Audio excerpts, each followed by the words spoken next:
다시 한번 날 너희 동료로 받아주면 안 돼! 우섭!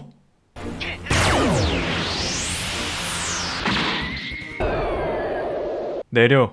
최근 원피스에선 우섭에게 내리라고 하는 밈이 유행을 했습니다. 아마 원피스를 좋아하는 분들은 이런 밈이 왜 유행했는지 알겠지만 어느 순간 원피스를 하차하신 분들은 이 밈을 이해 못할 수도 있으니 오늘은 왜 우섭이 최근 들어 내리란 말을 많이 듣는지 그 이유를 알아보도록 하겠습니다. 우선 우섭은 초창기만 하더라도 그렇게 쓸모없는 캐릭은 아니었어요. 아론파크 편에선 단신으로 아론 해적단의 간부를 이겼고 알라바스타 편에선 4톤짜리 배틀을 맞고도 일어선 뒤 초파와 함께 미스 메리 크리스마스를 상대로 승리하기까지 했습니다. 이렇게 활약을 했음에도 우섭의 전투원으로서의 가치는 좀 애매했어요. 이런 우섭의 가치가 확실히 나타난 편이 바로 워터7 편이었죠. 이 에피소드에서 우섭은 저격수로서 세계 정부의 깃발을 태워버리고 사법탑의 꼭대기에서 말도 안 되는 거리에 있는 적을 저격하는 걸로 자신이 왜 밀짚모자 해적단에 있는지를 보여줬었습니다. 개인적으로 지금까지 나온 모든 에피소드들 중에서 이때가 우섭이 가장 멋있던 순간이었다고 생각을 해요. 아무튼 이때 이후 스릴러바크 편에선 해적단 전원이 페로나의 네거티브 공격에 당했을 때 우섭 혼자 그 공격에 면역이어서 페로나를 홀로 상대했고, 드레스로자 편에선 슈가위의 장난감으로 변하고 모두의 기억 속에서 잊혀질 뻔했던 인물들을 되살려내기도 했었습니다.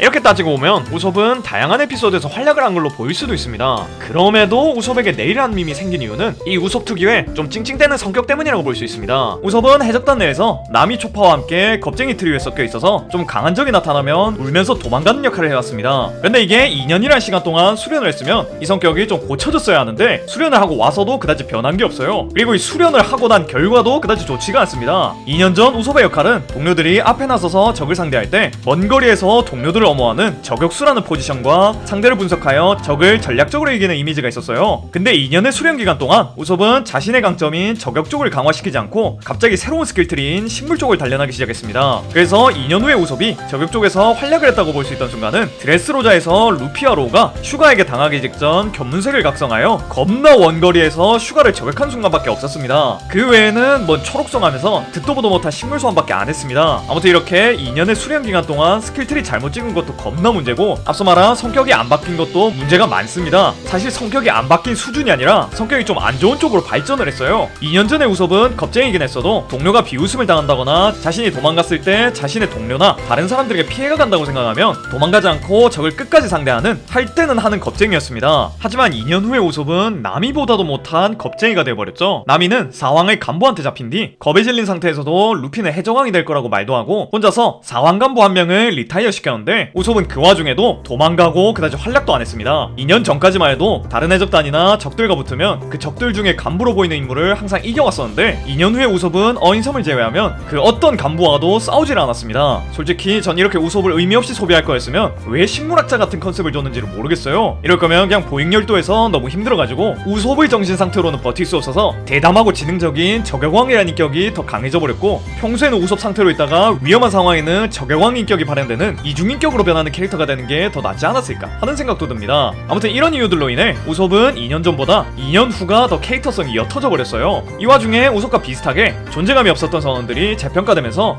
더 우섭이 평가절하가 되기 시작했죠. 대표적으로 우섭과 비슷하게 존재감이 없었던 캐릭터가 부룩이었는데, 부룩은 2년 전까지만 해도 검사였던 조로와 캐릭터가 겹쳐서 그냥 오다 작가님이 해골 검사 캐릭터 넣고 싶어서 강제로 넣은 게 아닐까 하는 생각까지 했었는데, 2년 후에 부룩은 여러 에피소드에서 자신이 왜 밀짚모자 해적단에 있어야 하는지를 여러 번 보여줬습니다. 우선 부활부활 열매를 활용하여 원거리에서 동료들에게 메시지를 전달하기도 했고, 냉기를 담은 검술로 조로와의 차별점도 뒀죠. 이런 부룩만의 능력들이 최대로 발현된 게 토트랜드 편이었습니다. 이 에피소드에서 부룩은 단신으로 빅맘의 포네그리프가 있는 곳에 가서 포네그리프의 사본을 획득해왔고, 혼란 속에서 마두카르멜의 사진을 부수기도 했습니다. 이렇게 활약을 하며 루피에 대한 충성심을 보여주는 장면도 많았어서 부룩은 능력있고 충성심 있는 선원으로서 2년 전보다 훨씬 평가가 올라갔습니다. 이 밖에도 프랑키는 외관만 비호감일 뿐 해적단 내에서 유일한 조성공이라 절대 빠지면 안 되는 필요한 존재이며, 가장 나중에 들어온 징베는 토트랜드 편에선 조타수의 솜씨를 제대로 보여주고 와노쿠니 편에선 카이도의 간부인 후지오를 단신으로 상대하면서 전투원으로서의 가치를 확실히 보여줬었습니다. 이렇게 존재감이 옅은 선원들이 각자의 위치에서 활약을 하다 보니 우섭은 좀 더 평가절하될 수밖에 없었어요. 이런 와중에 우섭이 옛날에 했던 발언이라던가 현재 와서 하고 있는 행동들도 재평가되기 시작했습니다. 알아보겠습니다. 2년 전 워터7 에피소드에서 루피가 지금까지 같이 항해를 해온 고잉 메리오가 더 이상 항해를 할 수 없는 상태가 됐으니 고잉 메리오를 버리고 다른 배를 타야 된다 라고 하는 걸 들은 우솝은 루피에게 그게 무슨 개소리냐고 겨우 전문가의 말을 믿는 거냐고 물어봅니다. 자기 전에 자기계발서를 읽으며 지식을 쌓는 루피는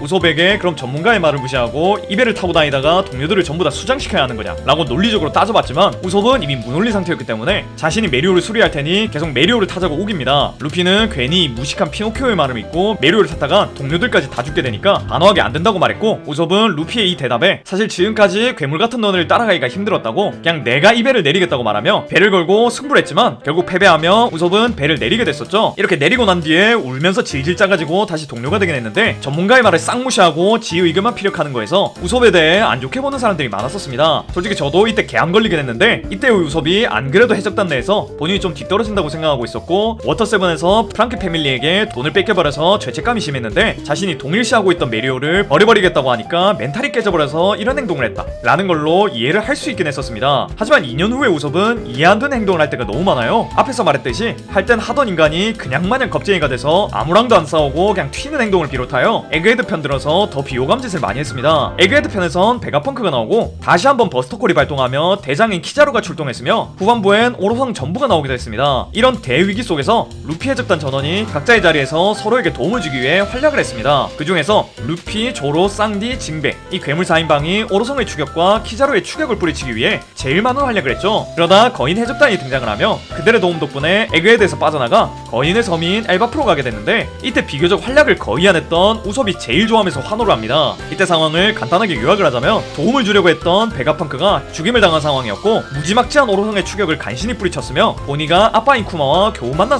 상황이었습니다. 다른 선원들은 이렇게 심각한 상황이 지나간 후라 좀 힘들어하고 있었는데 에그헤드에서 거의 한 게 없던 우솝이 드디어 엘바프에 간다고 좋아하고 있던 거예요. 그동안 우솝이 해적단에 붙어있을 수 있었던 건 눈치와 인싸력 때문이었다 라는 말이 있었는데 이 순간 그나마 있던 눈치마저 사라졌던 거죠. 이러고 엘바프에 가서는 지 혼자 술 처먹고 취해가지고는 거인족의 영웅이라고 불리는 야르레안 인물의 머리에 있는 도끼를 쳐버리는 기행까지 보여줍니다. 안 그래도 비호감이었던 우솝이 이런 생각 없는 행동을 하자 사람들은 우솝 엘바프야 내려 라는 밈을 더 애용하게 된 거였죠. 근데 이렇게 우솝이 쓸모가 없고 민폐만 끼친다고 생각하여 야 우솝 내려 라는 밈이 생기긴 했지만 이런 밈을 만들면서도 사람들은 아마 우솝이 활약하는 걸 바라고 있을 겁니다. 2년 후 시점부터 지금까지 우솝의 활약이 미미하긴 했지만 엘바프는 우솝이 가장 오고 싶었던 섬이기도 했으니 아마 엘바프에서 가장 활약을 하는 건 우솝이 아닐까 하는 생각을 하고 있을 거예요. 그리고 옛날에 우솝이 자신이 언젠간 외딴 섬에서 홀로 죽음을 맞이한다면 난 긍지를 갖고 난 용감한 바다의 전사 우솝님이다 라고 말하며 죽어갈 것이다 라는 말을 한 적이 있는데 이 말이 엘바프에서 이루어지지 않을까 라는 예상을 하는 사람들도 많아요. 물론 근본 멤버인 우솝이 죽으면 슬플 것 같긴 하지만 그래도 어느 정도 활약을 하고 저런 방식으로 죽어간다면 사람들의 반응이 좋지 않을까 하는 생각도 들긴 했습니다. 약간 두섭게 말한 것 같긴 한데 요약을 하자면 우솝이 2년 전에 비해 실력과 멘탈이 성장하지도 않았는데 심지어 2년의 수련 기간 동안 이상한 스킬 트리를 가는 바람에 더 활약이 애매해져 버렸고 밀짚모자 해적단 전원이 성장해버린 지금 차라리 우솝이란 캐릭터는 없는 게 낫다는 의견이 나오며 우솝